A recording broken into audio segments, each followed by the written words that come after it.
Leaders carry a lot of burden at times, and if you're doing leadership right, it's not about you. Yeah. 𝗨𝗨ihe𝗳selvfølg𝗹𝗹𝗆 talked leaders eat last. That's actually a thing, and it's real. All right, guys, welcome back to the Unfollow the Herd podcast. I have an awesome guest with me here today, a guy who is actually running a company of $5 billion, helping run all the employees that are over 5,000 of them. I don't know how you would keep track of all that, but he is also, he'd give a run for his money to 𝗨𝗨ihe𝗳𝗄𝗹, who's the culture king, because this guy has an awesome email that he sends out every Friday. And if you're not getting it, hit me up. I'd love to share Mr. Shane Zutz with you. Thanks so much for coming on, man, taking time from your day. Yeah, no problem. It's been hard to connect, but I know you're you're a mover right now. Yeah, I think for everybody, life's busy, and so it's to get ahead of your calendar and prioritize not only work, but that life and that quiet time that you need as a leader and things like that. And I definitely only help run a large company.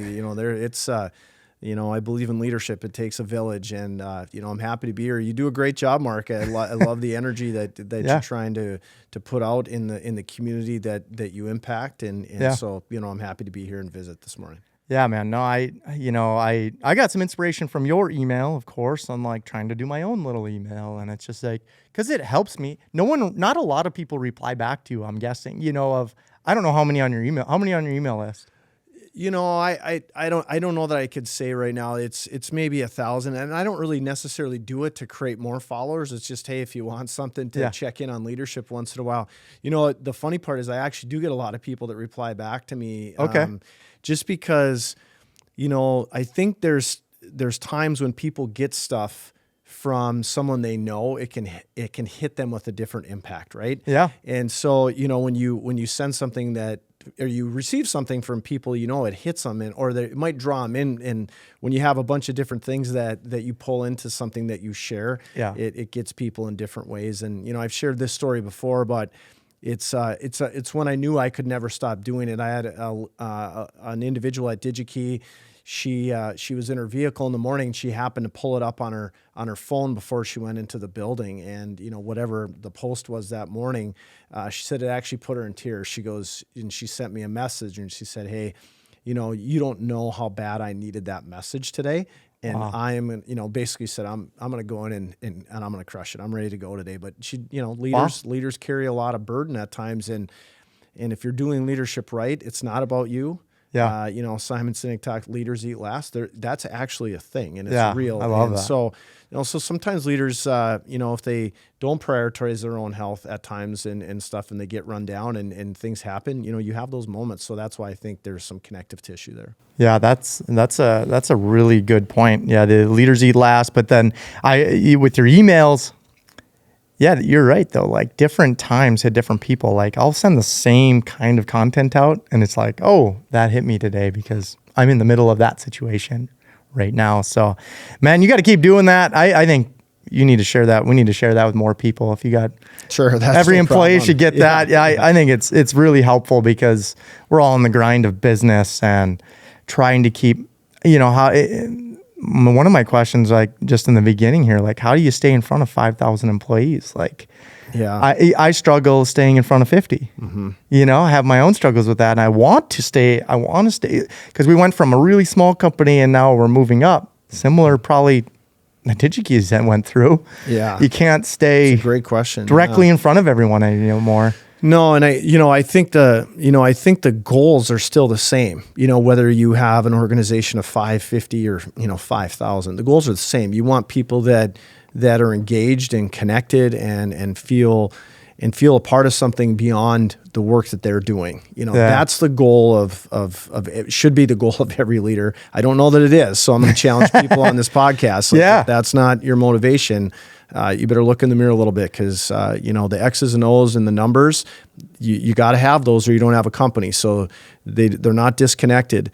But Marc, what I've learned over time is that there's this idea that I think it's missed by a lot by leaders, is the fact that there's got to be this intersection of talent and culture in the business strategy. And I think a lot of times people say they do those, but they run them vertically and they're not connected. And the companies that win at the end of the day are the people that can really make those connections in companies. So, so for us at 𝗨𝗨, it's not easy.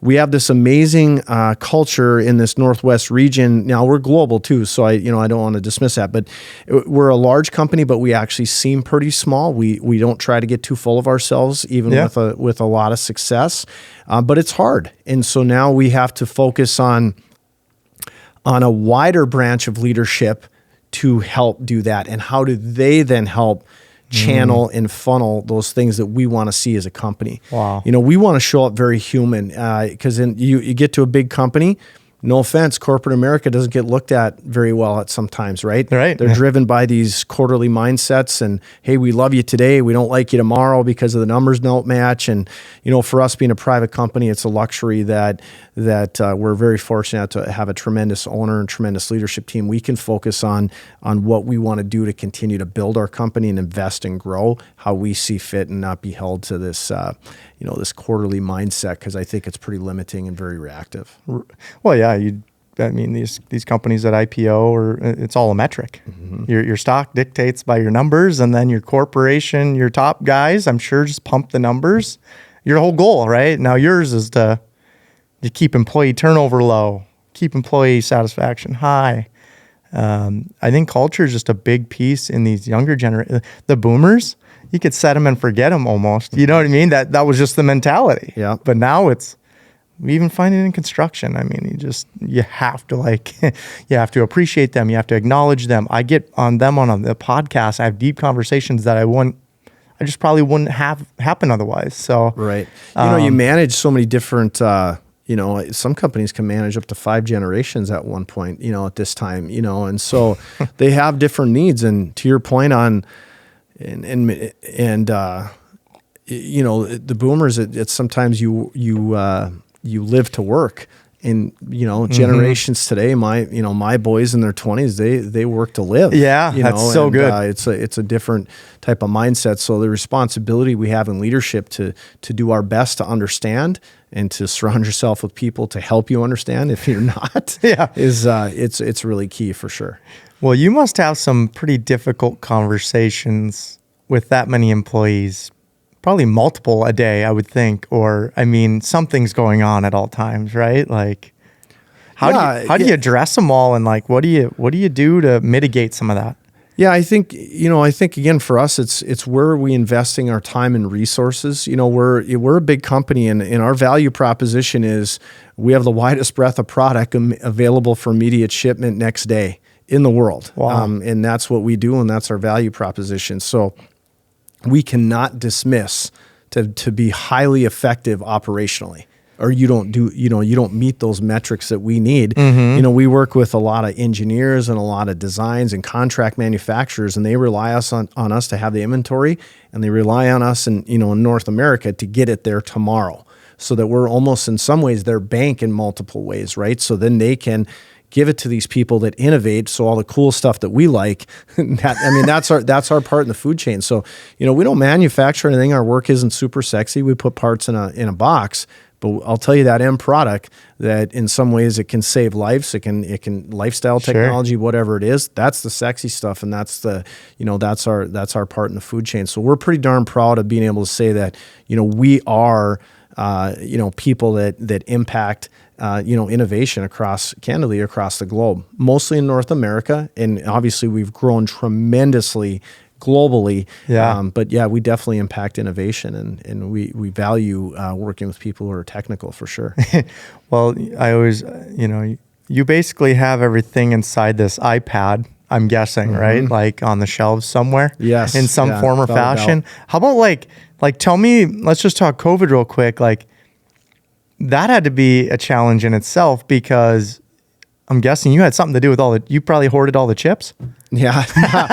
Where's all these chips? No. So yeah, it's definitely, I think a lot of businesses, managing through that COVID, because, certain things that never had these crazy wild market swings did. I mean, I'm not trying to be silly, but whoever thought you'd had to hoard toilet paper, like that doesn't even make sense. So, so I think that it was really important during that time to understand, as you make decisions as a business, to use data and look at these swings, and to look at how do you, if you smooth that data out, where does that end up? Because you can get in a business like ours, you can get yourselves in a little bit handcuffed because we're inventory heavy. Well, inventory is cash, but it's also investment in our business. So there's just a lot of dynamics there that during COVID, and it was hard. I mean, we had to make some tough decisions because our business, it slowed for just a little bit, and then we grew 80% over 2 years. Wow! And so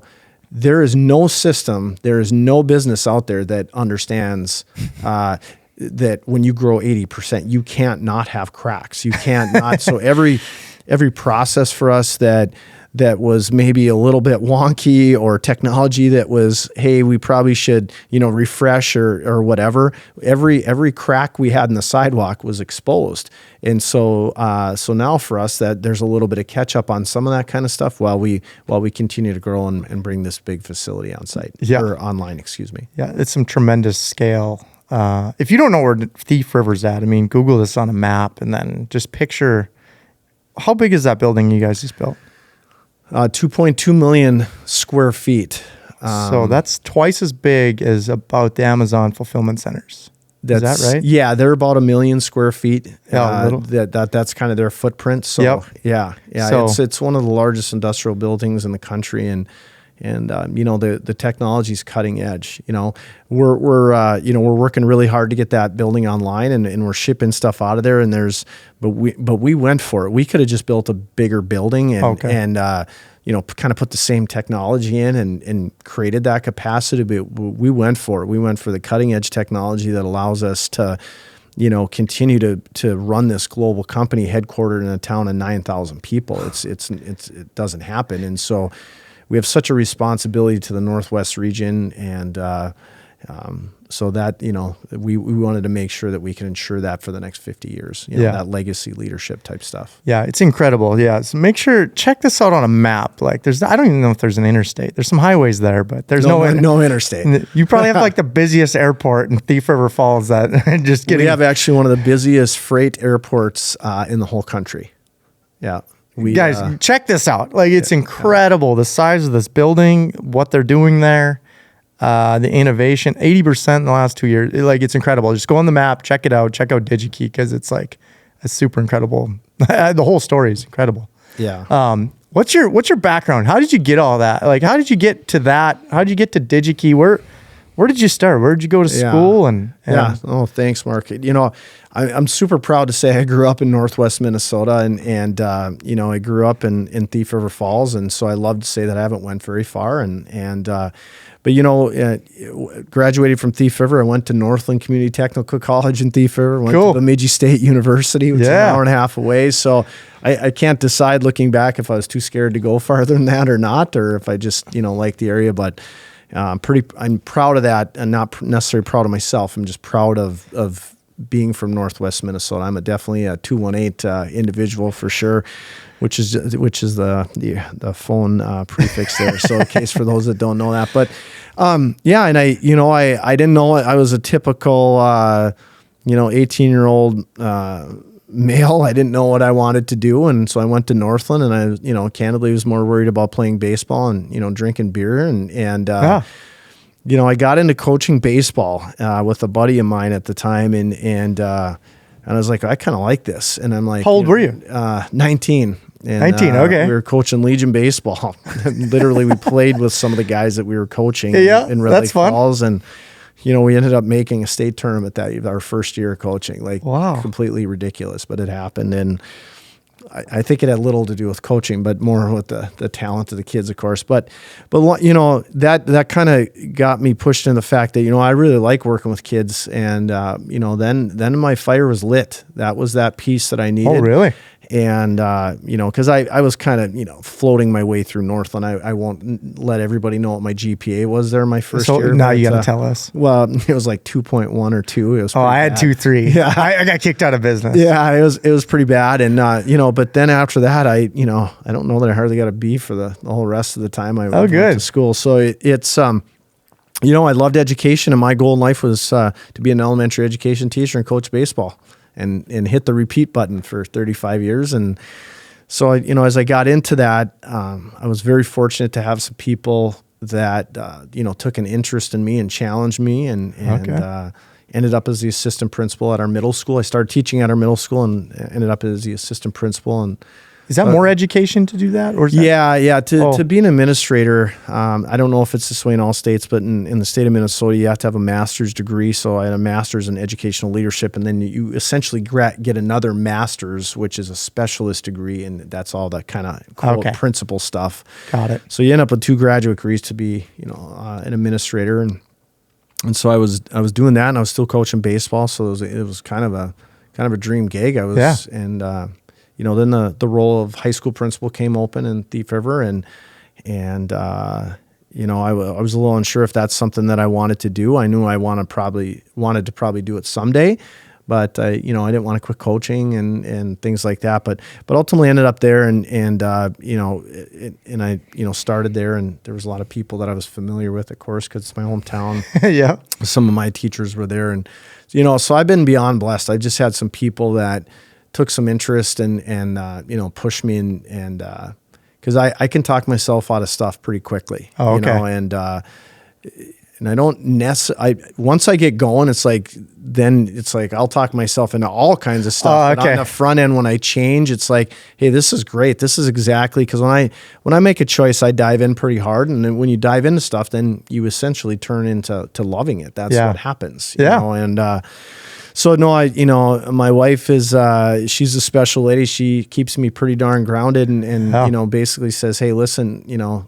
sometimes you need to shut up and listen to other people. And so it's been a nice push for me, not only at, you know, to push to become the high school principal, but in other things. So she's pushing you. Yeah. Oh, that's good. Yeah. Support within, man. Yeah. So she really gets it, and you got to have that support and leadership, you know, from your partner and spouse. And so she's a gem. That's for sure. That's awesome. I'd like to go back a little bit here. When you were coaching your classmates in baseball in Legion, what did you love about coach? What changed? Obviously you went to state, you had some success. Yeah. But where was it before you even went to state? Was it just you fell in love with it? Yeah, it was probably a lot less about that, but it's like, it was like, man, when you're, you know, when you're coaching and you choose to develop relationships with people, you kind of get this feeling like, wow, this is really, it's about helping people, right? Now at that time, I'm going to tell you right now, I knew nothing about growing young men, and you know what I mean? That, like, I wasn't there yet. I got there, and when you do that, that's when your programs and things really, you find success when you focus on the whole individual. But I think we were just there. We were having fun and lots of passion and grinding and not afraid to stick our nose in it. And you know, we didn't get always a lot of respect, I think, because it's like, who are these young guys out here? And so that was fun to kind of battle. It's like, you know, because, so I think it was just this idea of like, you know, I think this idea about helping people or building things, you know. Okay. And, you know, you're into construction. Yeah. There's a lot of satisfaction in building stuff, whether it's physical or maybe, you know, organizationally, right? Yeah. So, did your buddies listen to you? They buy in to Shane right out of the gate. Yeah. Well, it's funny. The guy that coached with me, his name is Shane too. So Shane Square. Yeah. So I don't know about that. I think we just had some fun and you know, and had some passion. Listen, they're great kids. You know, we're not going to take credit for helping them win too hard, but it was just, I think we brought some energy to the plate. That's awesome. I think that was the biggest thing. God, that's cool. So so your wife is the one that's pushing you behind everything. We'll keep kind of going down the storyline. Do you have any brothers and sisters? Yeah. So I have 2 brothers and let me do my math correct here. So I got a stepbrother and sister out in Colorado, and, Okay. and I have 2 sisters and a brother as well. So, Gotcha. So it's So you're a big- fun. Everybody's busy and doing their things. And so, yeah. They in Thief River too, or? No, Fargo and Thief River. Oh, okay. Yeah. Gotcha. So they stick around. Yeah, exactly. That's awesome. So what led you down the path of, you were assistant principal and you said you were moving into high school principal. high in school Thief principal, River. which is a big step, right? Yeah. Because that's more, is that more, I don't know what being principal means. Yeah. It's as assistant principal, your focus probably is, Bob Wayne, who was our principal at the time, it was a true partnership, and that guy gave me a lot of latitude. I'll tell you what, I still deer hunt with Bob, and Okay. he's a buddy of mine, and it's so I think he really helped me learn a lot of different things. Like, I'd have an idea. I can remember one time I'm like, Bob, I think we should change the schedule. And he's like, and Bob is a master at the schedule. Like, this guy knew everything in and out, and he knew my idea wasn't going to work. But he let me go. He let me do the research, and he let me, do all the stuff. And I came to him, and I go, Bob, this isn't going to work. He goes, yeah, I know. So it was really that Failing stuff. forward there. But ultimately, I think, as a high school principal, your mindset is, and it should be at all levels, but I think it really shifts to, okay, we have people going out into the world, and what are we trying to shape for them, and how does our school reflect a forward-thinking environment? Because in some ways, education hasn't changed for a gazillion years, right? Unfortunately, and that's disappointing. So, our staff and leadership, we're not going to be that. That's not who we're going to be. Oh. And so, we were, again, I'm going to date myself. This is getting to be back a ways, 2008, 2009, whatever, maybe it was 2010, somewhere in there. We were one of the first schools to go one-on-one in our whole area, and we went MacBooks. We were one of the first ones in the state of Minnesota. Oh, wow. And we dove really hard into, it's coined college and career readiness, but it's like life after Lincoln, which is our school. So what's life after Lincoln for kids, and whether they go to the workforce, 2-year technical, gap year, armed forces, whatever, those types of things. That was the whole idea. So we had this idea we called college was any of that, because college typically is this, okay, where are you going to college? It's this 4-year type thing. Yeah. Well, that doesn't work. Didn't work for you. And seemingly things are going pretty well, right? Yeah. So that we wanted this mindset that college to us was anything that we were going to do after our kids were going to do after high school. And then, you'll love this because you're in construction, but we had this tool belt mentality. It's like they came to us with some tools in their belt because they had went through school and what they gained from their parents and others. But our job is to fill that tool belt up. So when they left, they can make whatever choice they wanted to make as they got on to the world. So you know what? Tell you what, you want a sense of purpose in life. Yeah. That, as an educator, like that is. That I get fired up talking about it right now. Yeah. Like, it's pretty Those kids cool. are more ready than they've ever, you know what I mean? Like, they're just, the problem is kids leave high school and they're just like, well, I got to go to college. And then they spend the money of the college, and just like you and I, we were drinking beer and I wasn't coaching baseball, but whatever. It's just like we didn't do anything with it. We got some credits and we got some debt. Yeah. And it's even funny though. Like, I do construction, but it's like, plumbers right now are making mid-30s an hour. I don't know. I talked to a kid that had $70,000 worth of college debt that's making $52K a year.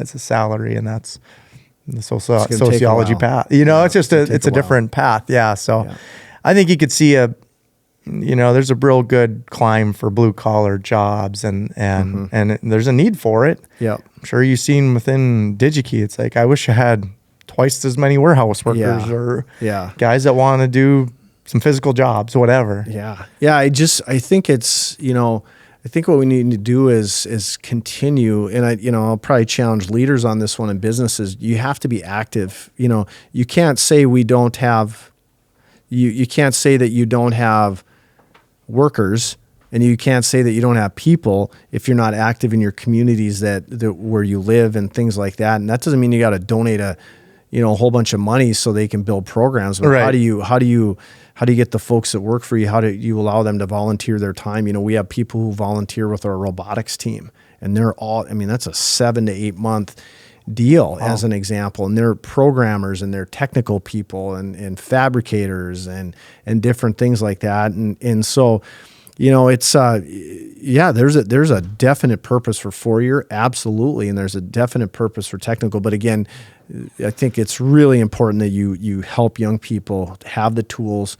And you know, the other thing, Mark, and try not to ramble here, but this is an important point I want to make sure, is so many times we say, hey, what are you going to do when you grow up? What are you going to do? What are you going to do?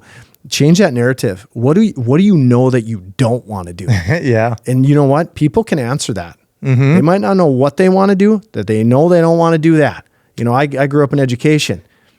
I guarantee none of my 3 boys want to be in education. Okay, good. Cross it off the list. They know they don't want to do that. Gotcha. Okay.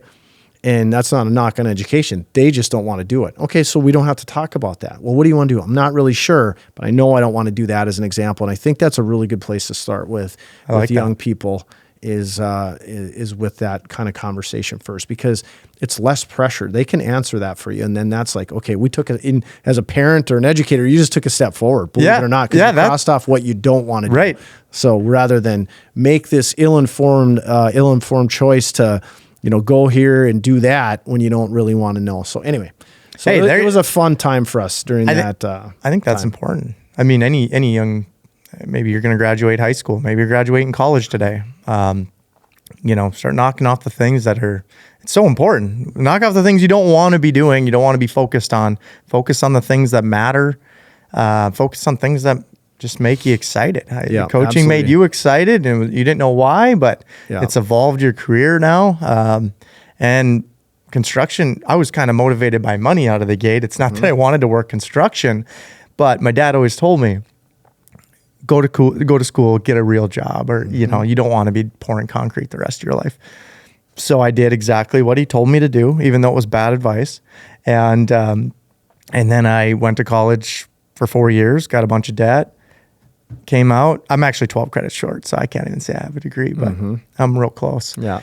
You know what? I started with a construction company. That's what I started as, and then 13 years later, you know, we're here. So it's like, that's just what I like doing. That's what I enjoyed doing. That was, if I made a do not list, it should have been a lot of things. And I went to school for business, so I can't say I didn't use it. Yeah. But they didn't teach me about like what I'm doing today. Like I could summarize most of what I do in a year for most kids and put them through an accelerator program. That's the way teaching, I think, is going, or college, I think, is trying to adapt to. Well, I hope so, you know, because I think it's, because there's a ton of value in education. It's just how can we get to that point quicker? And I'm not talking about a time frame. It might take 4 years to get in certain things. And it might. But then how do we give them in that 4 years even more practical experience and things? And so, you know, I always joke as a principal, like, how does it show up in your classroom on a Tuesday? Like, so it's practical, you know. For us at DigiKey, it's like, we can do lots of stuff, but if we live in the clouds and it's theoretical, then I always say, how does it show up on the floor at DigiKey? And I think that's really, really important for college. Has got to get kids there quicker, because then I think it helps them with their resilience to go through school, because it's not always exciting, but how do they give them these flashes and get them involved in some things that might be more real world early, instead of waiting till their junior year. Oh, now I finally get into my what I think that or know that I'm interested in. So I just think there's so much opportunity, and with the way the economy and things are right now, and the low unemployment rate and things like that, everyone's going to have to really understand and adjust. We can't just keep throwing fastballs down the middle. Yeah, it's not going to work. You won't be successful. You're an educator. You're from the you know, you've done the whole path, elementary to assistant to principal. What do you think about like AI technology? Because like, should schools be adopting this and teaching the kids how to run it, or should they say come out with all these programs to know that if they're using it, they shouldn't be using it? Yeah. What's your take on that? Because you came from the space. Let me use an old example. Yeah. Okay. And then I'll get to your AI one. So when we first implemented one-to-one, a lot of social, and again, I'm going to date myself here, but you're 35 this year. Yeah, I wish I was 35. we can put guess his age in the comments because you wouldn't even guess it. Yeah. So, social media, when that first really started to take off, schools were like, time out, big hands out. We're not doing that. No access. That's taboo. And of course, there's a lot of misuse of social, and we're not going to talk about that. Yeah. But we took the approach in our school district, and especially at our high school, most specifically. Again, you got to be age appropriate. So I'm more talking from the lens of the high school. Is we're going to teach kids how to use this. We're not going to block it.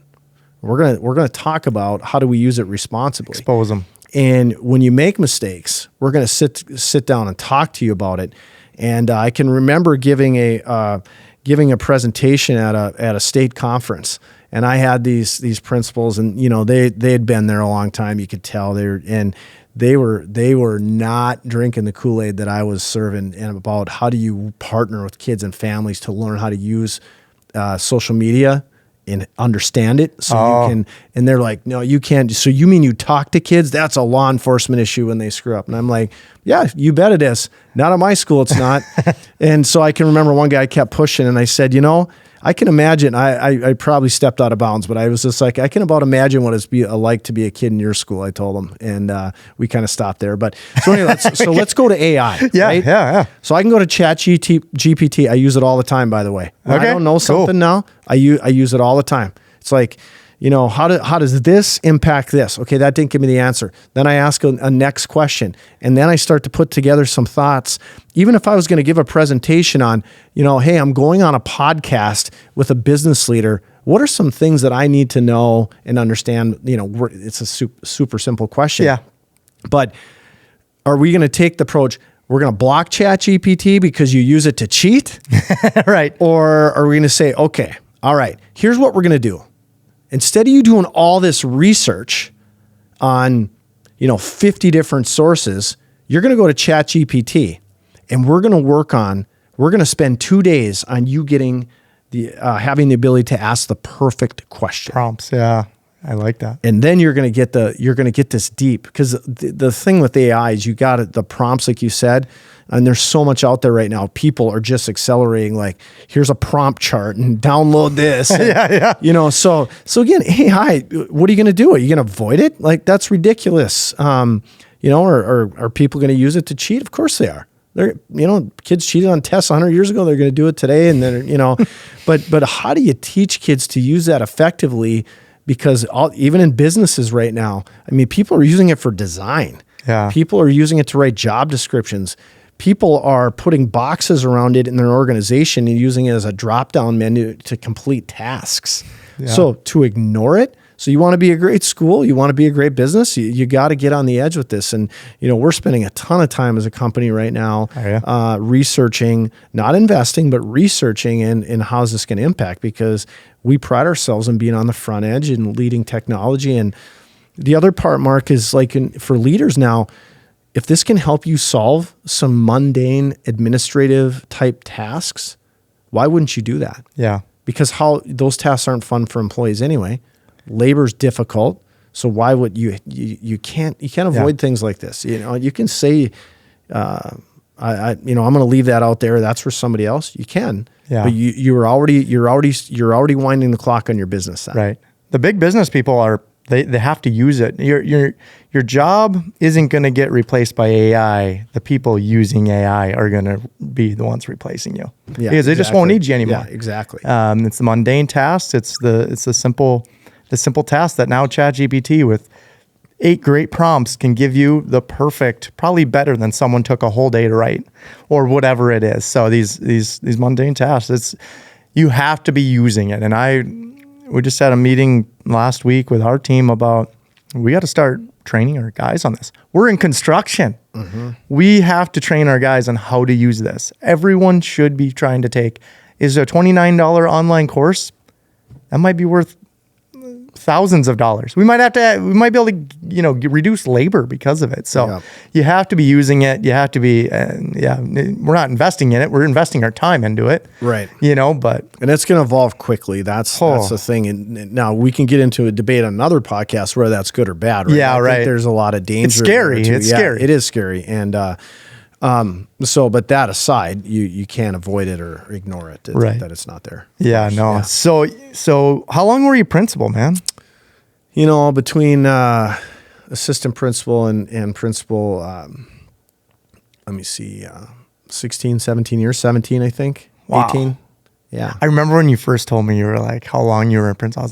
I thought you were like, is 35 or you just age really well. Yeah, I'm just old now. Yeah, and care. You must take care of yourself. Shane. Yeah, I try to. Yeah. We can get my butt out of bed in the morning. Yeah, you do. So, you're a 4 o'clock in the morning guy, right? 4:30. 4:30. 4 o'clock. I can't do that. So it's fun. There's a good group of people that come to the high school in the mornings, and kids come in, and it's pretty fun. So it's pretty got to do that. For me, it's I'm probably less concerned about the health part of it, which I should be, because that's that. But for me, it's it allows me to hit my day, and I'm awake and I'm rolling, because you're going.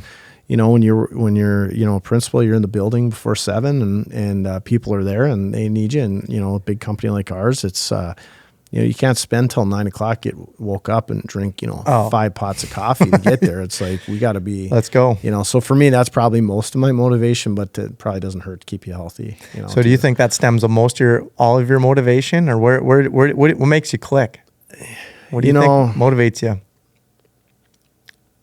Working out definitely gives you new energy. Yeah. But there's got to be something else deeper. Yeah. I think for me, that what I've learned over the course of time is that, I don't know if this fits your question, Mark, but you can shift it around a little bit. But I think that for me, I really do enjoy building things. I can't pound a nail straight if I tried hardly, and even though I'm terribly interested in it. But, I think that this idea of how do you work with others to build something that they didn't think was possible or wasn't there, that's pretty motivating. That probably doesn't answer the workout question too much, but no.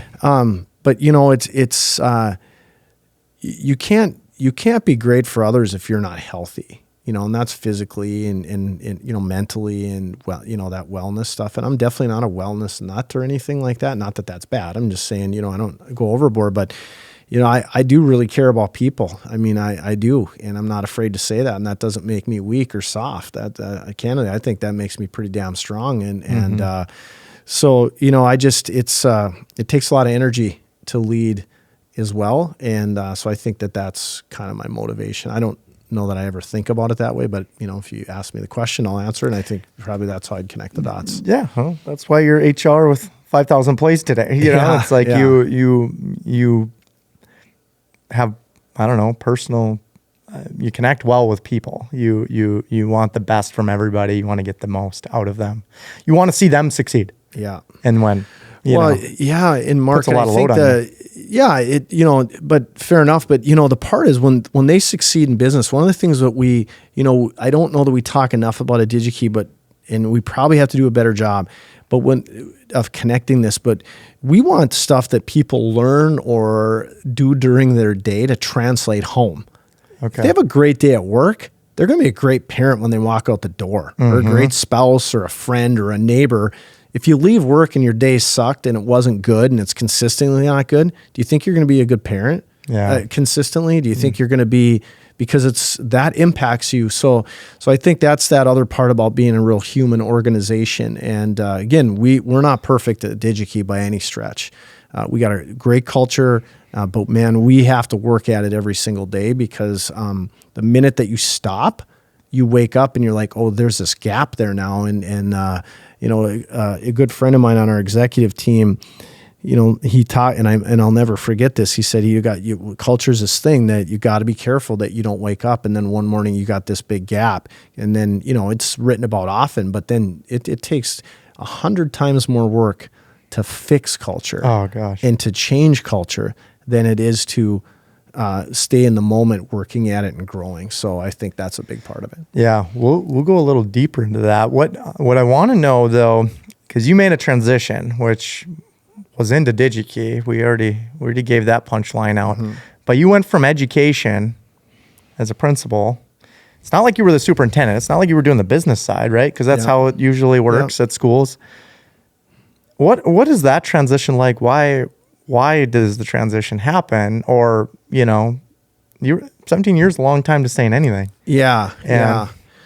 It is a change. As a principal, you do get into some of the business side, but definitely not like you would as, candidly, a superintendent is you're the CEO of a business, right? And you got to make the numbers work, and you still are responsible for culture and all that kind of stuff. But, it's been a heck of a challenge for me. There's no doubt about it. And, for the longest time, I didn't know what the heck I did. I was like, why did I do this? Because it was hard. And the people weren't hard. The people were great. The support was amazing. Our leader, our president is, he's truly, just a leader that just gets it. That's how I would easily describe him. Okay. And I appreciate him because he's not afraid to challenge me. And our executive team, we work together really, really well. And we can argue and have some conflict, and get to the right spot. And we keep the politics away. There is none. And I've said this in a few other places. I probably spent too much time early on looking back, because I was like, why did I do this? This doesn't make any sense. I was on fire every day. I was feeling great every day. I was having impact every day. Okay. And then I come here and I don't know anything. And how am I supposed to navigate these waters? And, it's uncomfortable. It was very uncomfortable, but I think if I look back, I wouldn't say I was overly comfortable as a principal. It's just the fact that now I'm not scared of anything. Like, I'm really not. Really?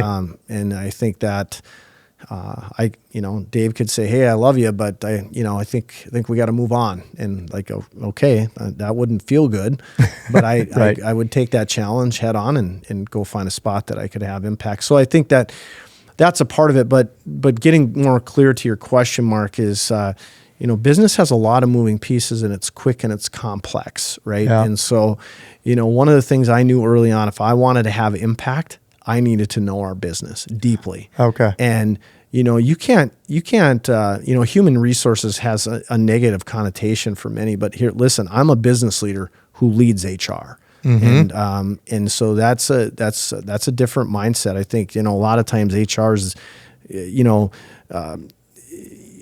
Michael Scott version of HR from the office and in many companies, and maybe deservedly so, but that's not how we're going to run it. We're going to support business strategy and help our executive leaders win at what they need to do. And that, you get a big seat at the table, sometimes more than you want, and jokingly an opportunity. But so anyway, you got to know and understand our business. So for us, it's like, what's our business model? What's our industry? Yeah. What impacts our industry? How does the economy impact our industry? How does our P&L work? How does our employee value proposition impact engagement, impact turnover, impact the business? What are the skills that we need in 2025 in certain roles and things? And so you almost become this orchestra, leader in some ways.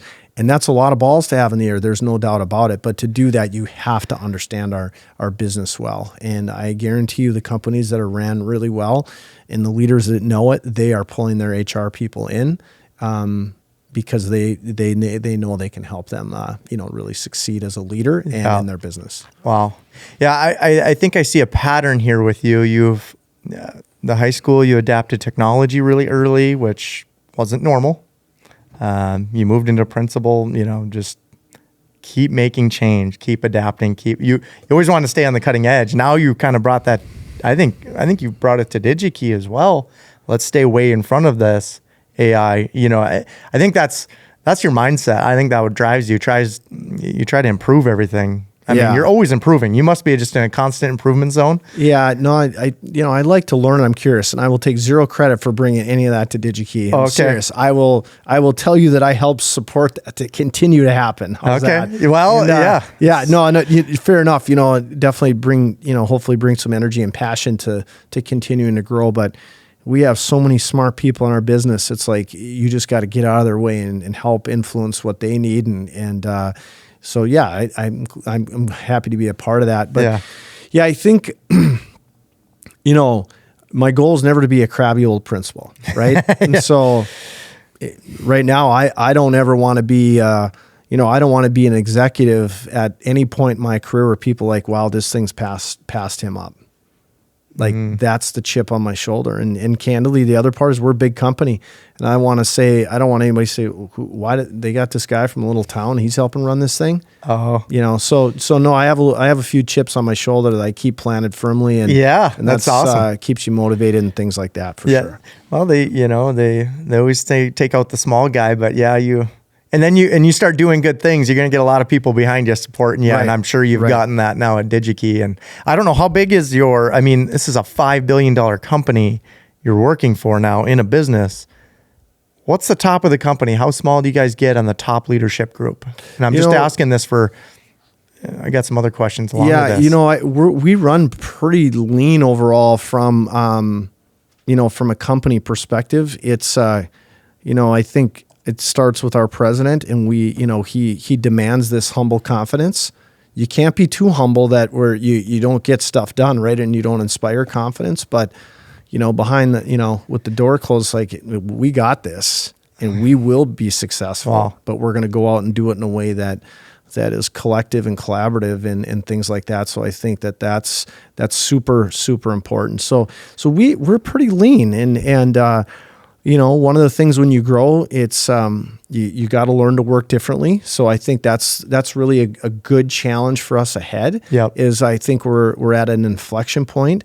We're using cutting edge technology at every turn. I mean, the big systems that are out there in the world, we're investing. We don't cut corners. We invest in our business. Our owner is all in on that. And so from us, from a leadership perspective, it's, for us, I think is going to be the biggest challenge is how are we growing that next generation, I like to call them ready now leaders, so that we can say, listen, we got a big problem and we don't know how to solve it, but we see that you exhibit these skills. So guess what? We're going to have you go work on that. Well, I don't know if I know anything about that. That's okay. But so that's a good challenge for us now, is to continue to grow those ready now leaders. And, we're in a remote area, candidly. So our access to talent is a little bit different. We got to work a little bit differently, and we got to grow our own people. And so I think when you say, how does this run from the top? That's how it runs from the top. Gotcha. And so we keep it pretty simple. Yep. And but we do have some challenges now that we have to. It's like this inflection point of how do we lead moving ahead, keep that culture that got us here, but keep it to a point that, is the next thing of AI comes up, or whatever the next thing is, that we're ready and prepared for that from a leadership perspective. Wow. Yeah, that's a crazy. Do you guys actually build anything at 𝗨𝗨𝗍𝗍𝗍? Is there because I was I'm getting asked this, and I live in Grand Forks. So. Yeah, we do some we do some things with some parts for people. You could call it light manufacturing in some regards, but no, not really. It's we're really about getting parts and all the stuff that design people need and getting it across the globe as quick as possible. I mean, nobody does it better. I mean, we're in Europe in 2 days, and we're in China in 3 days, and UPS, we have the last flights in with UPS and FedEx. They go right from Thief River right to their hubs. I mean, there's only 3 or 4 airports in the whole country that have that. So holy crap, they partner with us to get the best access, so that we make all those shipping times. And, COVID's been tough. And, even now shipping is a little bit, wonky at times, but nobody's better than us and at that. And I'll say that confidently. And that is our value proposition. And so we have to say that, and we have to build a company that allows for that. Otherwise, the unique part is anybody can partner with FedEx and UPS. Anybody can buy the parts. Anybody can build a warehouse. Sure. So for us, you can't just say, you know what, this is good enough, we're just going to stay right here. Yep. That doesn't work. We have to continue to grow. We don't have a choice. Unless we want to be a niche little company. But a niche little company can't, have some of the best healthcare in the whole country for our employees. We can't serve our people and families if we don't grow. So we don't have a choice. And that's hard for people to understand at times, to be candid. Yeah. Right? Yeah. It's like, why do we got to keep growing? This is good.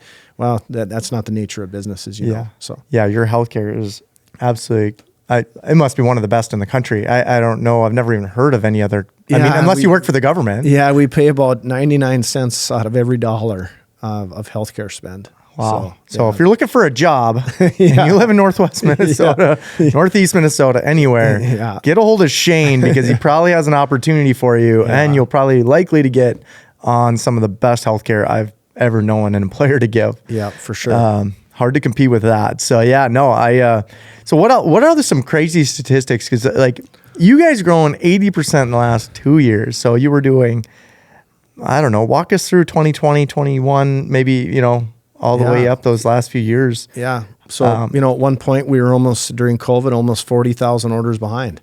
Scary. Wow. Because when nobody knew what COVID, essentially was, and, if, people had to stay home and there's all this stuff going on, it was hard. So that's a crazy stat. I mean, you put that much in a pipe of a system, you put yourself at risk. So that was scary. What was sales pre-COVID like? In 2018 we hit 3 billion for the first time. Okay. And then 2019, our market is our industry, our sector, let me call it that, I think is probably a better is it tends to kind of do eight quarter kind of things, in some regards. Now they're some of them are getting shorter, a little bit longer, but anyway, so 19, we step back down below 3 billion, and that's very natural in our industry. This year we won't hit our revenue from last year. Sure. There's too much inventory in the channel. You talked about chips earlier. Yeah. There's some inventory in our industry. They call it the golden screw. It's like they have everything. It's like having a pizza made, but you don't have an oven. But in our world, we're just looking, they call it the golden screw. Okay. Because when you get that, then all this comes together. But there's just still some parts that, got it. No offense, smaller CMs and contract manufacturers and OEMs, we don't get access to it. They're going to Ford and Apple and GM and things like that. So there's some of those things that are unique. I think a fun thing is, we work with all the big companies. We're not in the volume business, that low margin, grindy stuff. But we work with, design engineers at all those companies that we know well. And so that's kind of a cool factor for us. Right. And we pride ourselves on being technical and working with those people to get them what they need and being part of that value chain. Some other stats, we grew 80% during that COVID time. We ship out anywhere from 24 to 29,000 packages a day. Wow. We're global. We have locations in Shanghai, Hong Kong, South Korea, a couple locations in Europe, Munich, Enschede, Netherlands, UK. We have partnerships in India, Israel, so we're really, really, really big. And so I think that's a fun fact for people. We're over 5,000 employees, globally. Yeah. How do you stay in front of an employee in Israel? Well, again, it comes down to leadership there. Okay. Now, and we do travel. We, try to make sure that we get touch points a couple times a year from senior level leadership. And COVID, of course, shut that down, as you would understand. Yeah. And, so it's really making sure that we're very connective with leadership. Yeah. And then that part of leadership is their job then is to help tell the story of DigiKey and drive that culture. Wow. So, cause it's not, you can't touch it all from Thief River Falls. If you think you can, you're silly. So I think that's really an important piece, Marc. Wow. Yeah. So I'm just thinking, okay, if I'm a small business owner, maybe a medium business owner, a large one, how do you build culture? What are a few tips that you've seen work, and how do you build them leaders, and how do you keep implementing these things? Because you're touching, I mean, you can't be in Israel, you can't be in India, you just can't be everywhere. Yeah. So what do you find that works? Yeah, and I probably don't have here's step 1, 2, 3, 4, 5. Right. Yeah. Maybe I'll just do maybe more of a, smorgasbord here type of situation. But, I think there's a lot of different things. The tone of leadership from the leader is huge.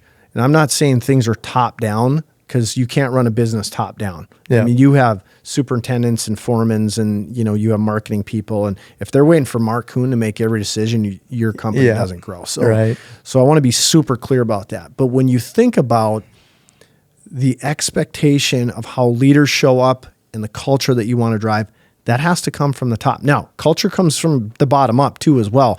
But I think I've been so fortunate. I can tell you, I've never had a bad leader. And and that's probably sounds a little Pollyanna in some regards, but I've been fortunate. So, and they do make people a priority. You can go on any company's website, and I guarantee 90% of them, you're going to find the word people in their values. Just Google it. Yeah. Okay. But their actions don't mirror it.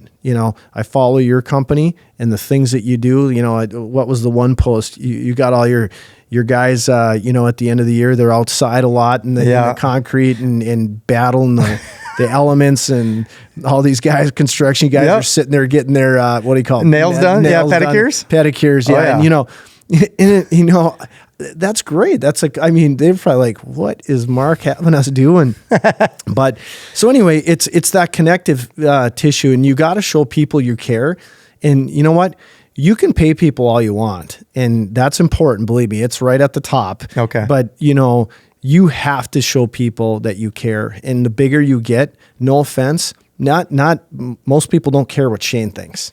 They care about what their leader thinks. Yeah. And if that leader shows up well. So this idea of developing leaders that are wide, I call them wide because it's like, today I need to be technical. Today I need to be a manager. Today I need to be a leader. Today I need to give someone a hug. Today I need to kick them in the butt. Like, that's the stuff that I think that drives a lot of passion. The culture piece too is there's a lot of different things. It's like the environment. What kind of environment do you have for your employees? You take a lot of great pride in your facilities and your brand of who you are as a company. You come into our new facility, it's a distribution center. I'm telling you, the spaces we put together are better than most corporate offices. We did that with purpose. We want our people that are on site every day, driving every day. They don't have as much flexibility, candidly. They have some of the nicest break room facilities, and I'll put them against anybody. Wow. And we spent a ton of money on that, and we did it on purpose for them. And so but you can't just do facilities and say that's culture. That's just another connective piece. I think visibility and transparency. During COVID, you'd find our senior leaders. I'd get done with my day job, and I pick in.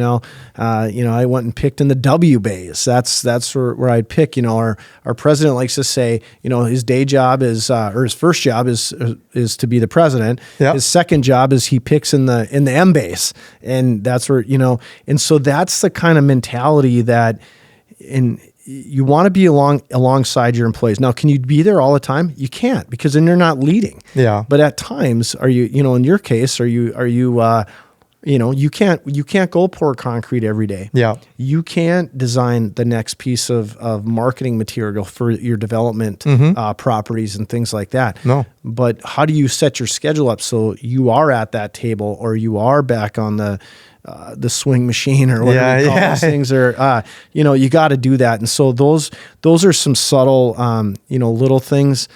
I think there's a term for it, employee value proposition. For every company, that's going to be different.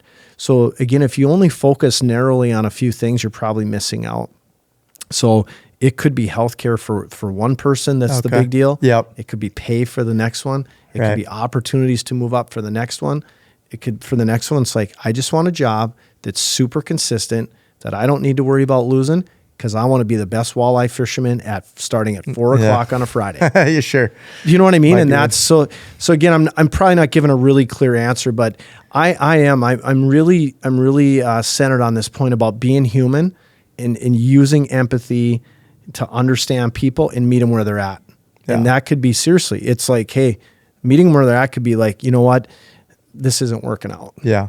That is human. Right. Instead of dragging them along and letting people, be frustrated and things like that. And and or hey, here's training, here's opportunity. So I just think there's this, if you look through the lens of other people, I got glasses on today, and it's like, you know what, how would you want your wife, your daughter, your son, your mom, your dad, your sister, your brother to be treated in the same situation? If you look through that, it doesn't have to be so complicated.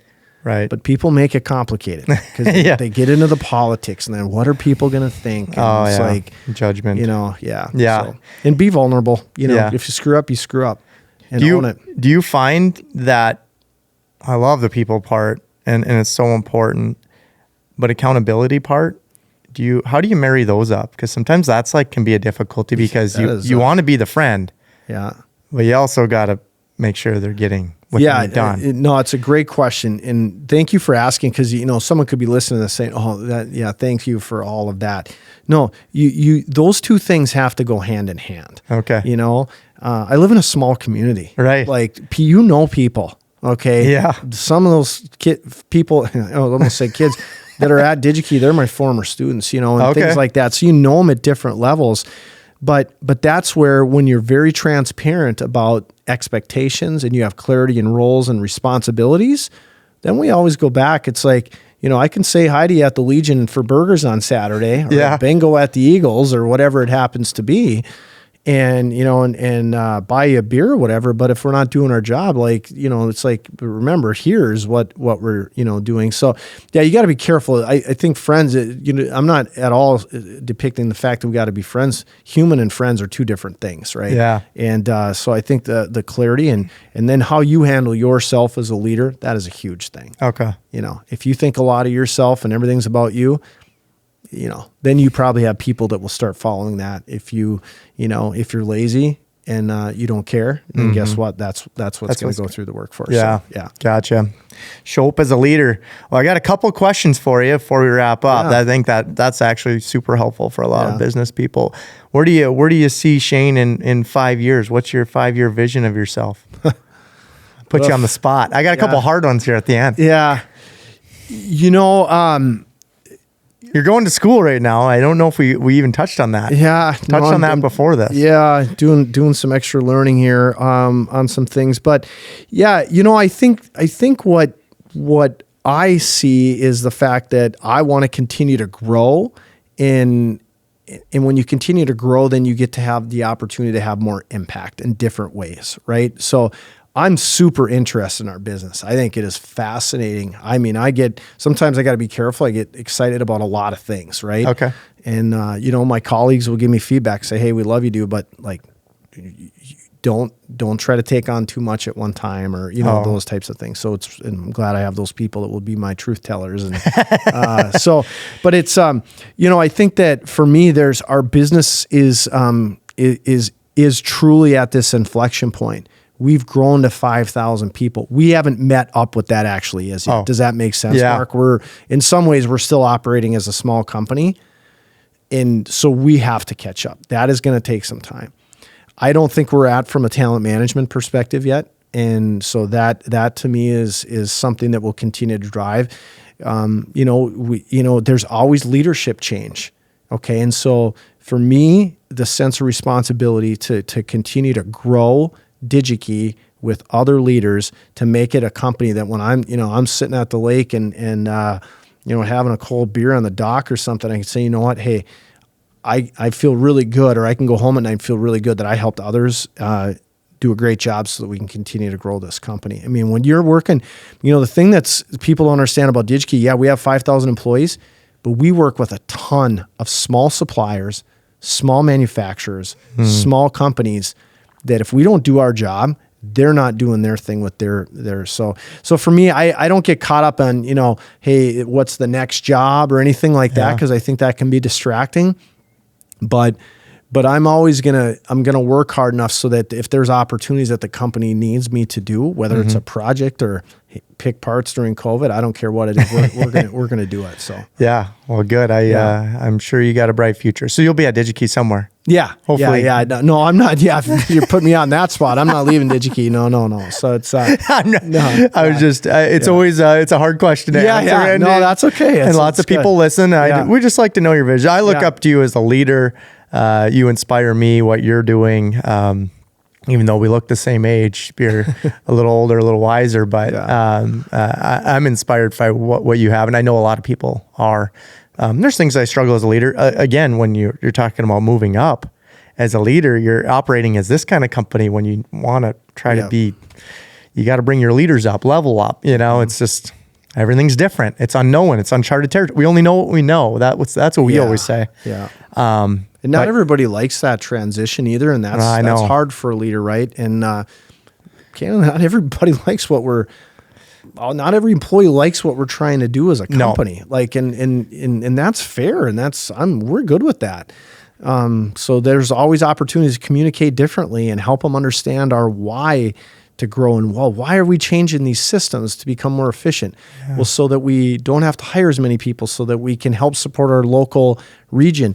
In Northwest Minnesota, we have Articat, we have Polaris, Marvin Windows, we have 𝗨𝗨𝗿𝗱, we have Central Boiler, we have Matrax. Those are all great companies. We love them all. We want to be a part of a solution. I mean, Northwest Minnesota, you just go up the corridor, we have all that industry. It's ridiculous. And it's a pretty entrepreneurial region. And, it's a hidden gem, I think, across the whole United States. We don't feel the economic ups and downs because we have this kind of, hey, we're gonna go beat the world mentality. But a lot of great companies in our area. We're pretty proud of that. That's awesome. Well, I got one last question for you, Shane. We'll wrap this up. What does unfollow the herd mean to you? Well, it's funny you asked me that. So let me use a context of my youngest son who's 16 and he's playing baseball right now. And, he plays in some spots where things aren't easy all the time. He pitches, right? And, and plays shortstop and, there's no brag in that. He's just what he does. And so there's pressure in those roles, right? And, I didn't use unfollow the herd with him, but, I said, Gannon, you're gonna be faced with making choices. I said, how did this go? And less about the result. It's not about the result, but how did he approach things? Okay. That's, to me, unfollowing the herd. You can do what every leader does. You can get caught up in making sure you're going to the dinners and you're buying all the fancy stuff, do all that kind of stuff. But what do you do? I'm sorry, but it is a lot. Well, a lot of these people, what are you doing in the dark kind of thing, right? What are you reading? You getting up in the morning, you doing those things, and anybody can have a title and, make some money and do some of that stuff. But unfollow the herd to me means very specifically that if you want to differentiate yourself and your business and for your people, then you can't follow the path that most leaders take. And because to me, everything is too fast and too complex. And if you follow the herd, at some point you are limiting yourself, which means you're limiting your business, and you're limiting and you're impacting your people. So that's what unfollow the herd means to me. So good, man. I appreciate you, Shane. Yeah. That is awesome. Yeah. Well, hopefully we can have you back on in like a year or something. I want to follow up with you. Yeah. You're doing big things. You're doing really good. You're inspiring a lot of people. Tremendous leader. Yeah, well, I get inspired a lot. So believe me, it's less about me and more about who, keeping my eyes and ears open and what I see from others. So if that comes back out of me through others, I'm good with that. But well, make sure that you go back and listen to how he examples unfollow the herd. That's worth listening to a few times. So appreciate you, Shane. Yeah. Thanks, Mark. Yeah. Best of luck to you. I appreciate it, man. Thanks.